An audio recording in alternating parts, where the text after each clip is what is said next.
भाई बीएससी वालों की बात करेंगे आज हम।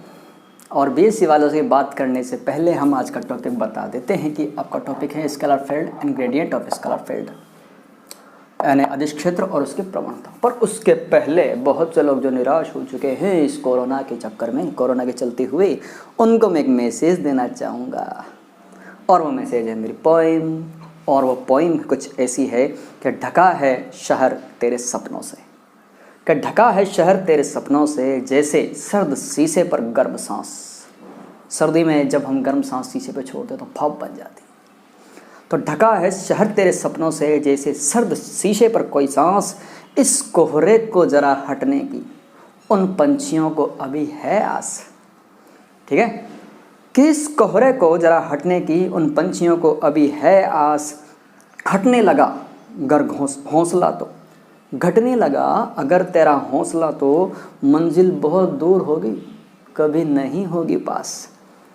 ठीक है, उठ कदम बढ़ा, उठ कदम बढ़ा इन शिलाओं पर जो दुनिया देखे तेरी हस्ती। उठ कदम बढ़ा इन शिलाओं पर जो दुनिया देखे तेरी हस्ती। कितने भी हो काटे राहों में, मत होना तो निराश, मत होना तो निराश। इसी के साथ आगे चलते हैं। अगला टॉपिक है, अब आ जाओ टॉपिक पे। बहुत सुन ली, निराश कभी मत होना। ठीक है, हाँ याद रखना, अदिश क्षेत्र और उसकी प्रवणता, तो इसकी बात करेंगे हम। तो लेट्स स्टार्ट करते हैं फील्ड की। तो लेट, यह हमारे पास कोई सिस्टम है, कोई तंत्र है, इसके अंदर हमारे पास ये फील्ड है। एक फील्ड ये रहा, एक फील्ड ये रहा। सॉरी, ये फील्ड नहीं है, ये सरफेस है। क्या है? सरफेस या सतह। इस सतह को हम ऐसे नहीं बना करके, क्योंकि सरफेस की बात करते हैं हम, ठीक है, तो इस सरफेस को हम ऐसे नहीं बना करके कुछ ऐसा बनाए ताकि हमें इजी लगे। तो इजी लगे तो लेट हमारे पास ये दो सरफेसेस हैं, ठीक है, सिमिलर सरफेस है, और यहाँ हमारे पास कोई पॉइंट है ओ। ठीक है, इसे हमने ओ से डिनोट कर दिया। अब हम क्या करते हैं, इन सरफेस पे कोई दो पॉइंट ले लेते हैं। ये लेट सपोज ये P है और ये Q है। ये जो P का पोजीशन वेक्टर है ये R वेक्टर है। ठीक है, ये P के सापेक्ष जो Q का पोजीशन वेक्टर है ये dr वेक्टर है। वेक्टर हम लोग पढ़ ही रहे। और P के सापेक्ष ही हमने एक और पॉइंट ले लिया, ये R है। ठीक है, और ये किस दिशा में है? एन कैप डायरेक्शन में। ओके, इसमें कोई प्रॉब्लम है इस फिगर में? इस फिगर में अगर कोई प्रॉब्लम नहीं तो हम आगे चलते हैं। ये जो है ये वाला थीटा एंगल से झुका हुआ है। ठीक है, इस डायरेक्शन में डी एन कैप इसका पोजीशन वेक्टर है। तो let S1 and S2 are two surfaces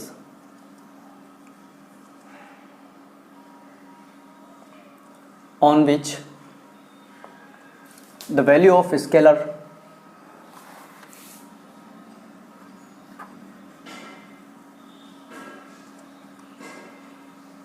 quantity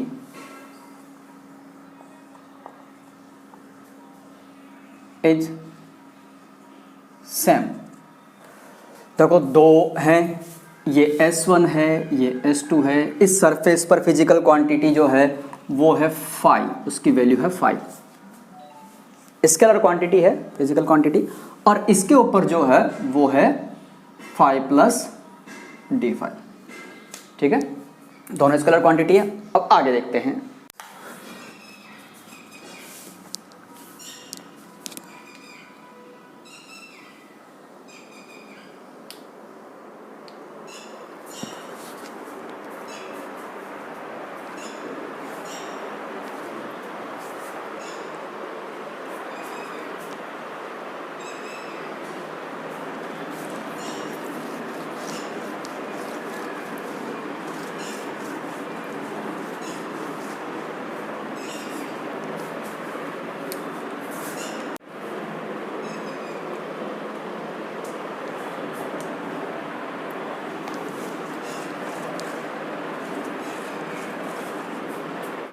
वापस देखो,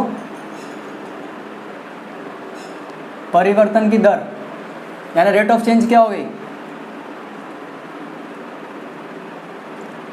रेट ऑफ चेंज क्या हो गई भाई, रेट ऑफ चेंज हो गई हमारे पास d phi by D R equal to D phi by D n cos theta.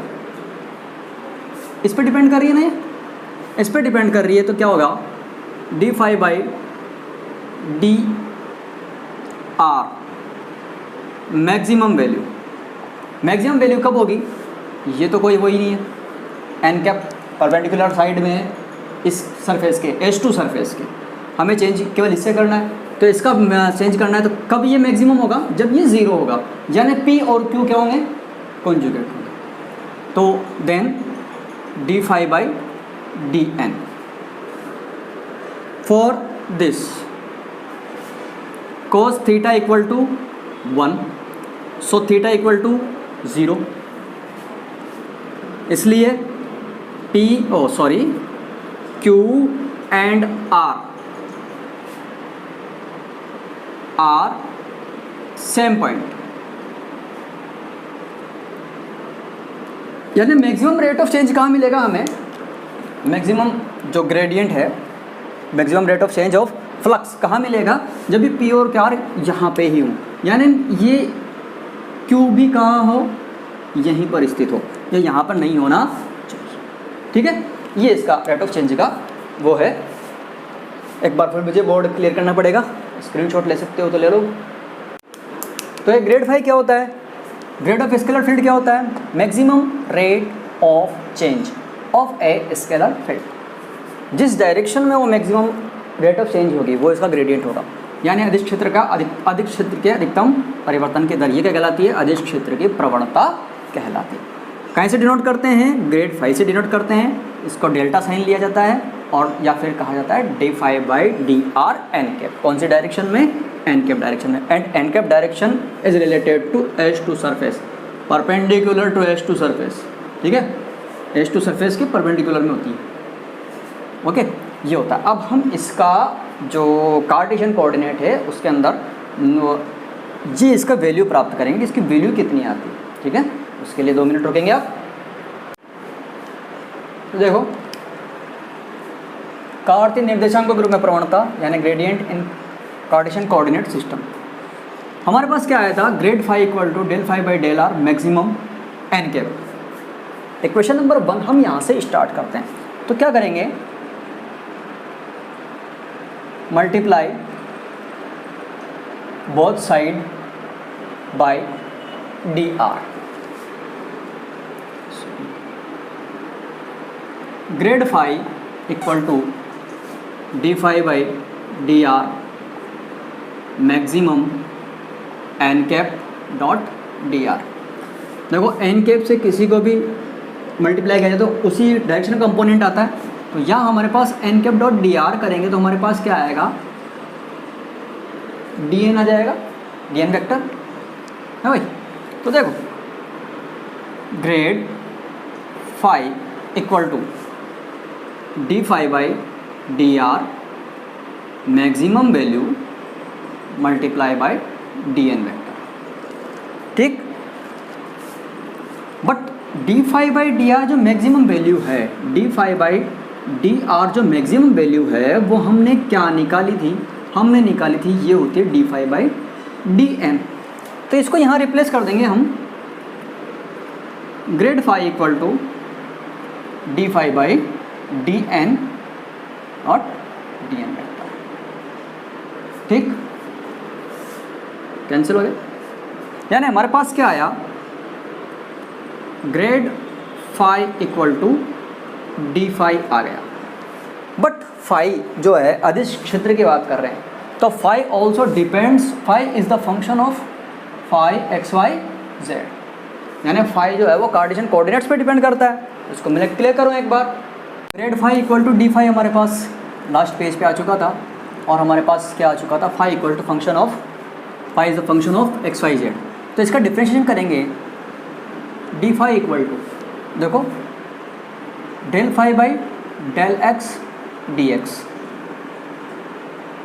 Y Z are constant, plus Y Z constant है ना, ठीक है, plus del phi by del Y, कब, X Z constant और D Y, plus similarly del phi by del Z D Z. ठीक है, कोई problem नहीं है, ठीक है। अब देखते हैं हम D X plus D Y plus D Z, इनको सेपरेट कर लेते हैं हम। डिफरेंशिएशन तो पढ़ाई है हमने, तो हम क्या करेंगे, इसको अलग अलग सेपरेट कर लेते हैं। Del phi by del x I plus del phi by del Y J plus del phi by del Z K into D x I plus D Y J plus D Z के। ये कहीं की value है, ये हमें मिली है D phi की value, grade phi यानी डी फाई की वैल्यू। तो ये तो हम जानते हैं, डेल अपॉन, बट बात करते हैं हम, but del upon del x I plus del upon del y plus del j plus del upon del Z k equal to delta, and d are equal to क्या होता है, d x I plus D Y J plus D Z k, and so on. कुछ ऐसा ही तो होता है, तो कुछ ऐसा होता है, तो इसको हम वापस इसमें रिप्लेस कर देते हैं। तो हमारे पास क्या आता है, D phi equal to delta phi dot D R. ये हमारे पास क्या था, बस हो गया काम। देखते हैं आगे, इसको मुझे क्लियर करना पड़ेगा। हमारे पास आया था grad phi dot D R equal to D phi, और डी फाई इक्वल टू क्या आ गया, delta phi dot D R. यानी हम डायरेक्ट लिख सकते हैं कि grad phi dot D R equal to del phi dot D R. दोनों तरफ से देखेंगे तो ग्रेड फाई की वैल्यू क्या हो गई, grad phi equal to delta phi. तो हम ग्रेड की डायरेक्ट वैल्यू निकाल सकते हैं, grad equal to del upon del x I plus del upon del Y J plus del upon del Z के। ये इसकी वैल्यू हो गई, ग्रेडियंट की कार्टेशियन कोऑर्डिनेट्स में वैल्यू हो गई। ये हमें प्रूफ करना था। नेक्स्ट वीडियो शायद कर्ल पे हो या डाइवर्जेंस पे हो। तब तक के लिए बाय बाय, और मत होना निराश।